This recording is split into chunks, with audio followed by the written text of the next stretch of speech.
bonne gouvernance, la transparence.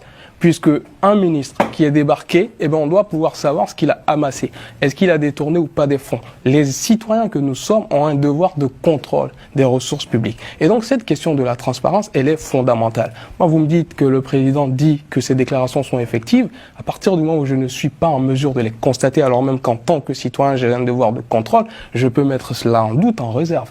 C'est un premier point. Ensuite, on peut parler encore de cette bonne gouvernance.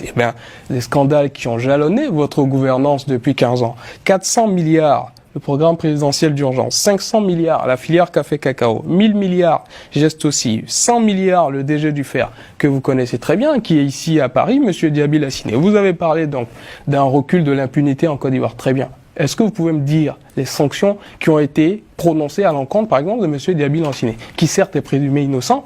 Vous pouvez me dire la procédure pénale dont il a fait l'objet. On ne débarque pas un homme qui se rend coupable de détournement, messieurs. On le condamne. On le fait poursuivre par les juridictions pénales répressives. On ne débarque pas un homme de cette trempe-là. On ne le fait pas passer d'un poste à un autre. C'est ça les garanties de bonne gouvernance sur lesquelles les Ivoiriens vous attendent. L'impunité, elle existe aujourd'hui. Et les gens peuvent se poser cette question-là. Pourquoi est-ce qu'un homme qui est soupçonné, épinglé par un rapport, n'est pas poursuivi? Donc c'est aussi un talon d'Achille. Et je pense qu'aujourd'hui, sur votre gouvernance, c'est le plus gros. La bonne gouvernance. Jean-Yves, avant de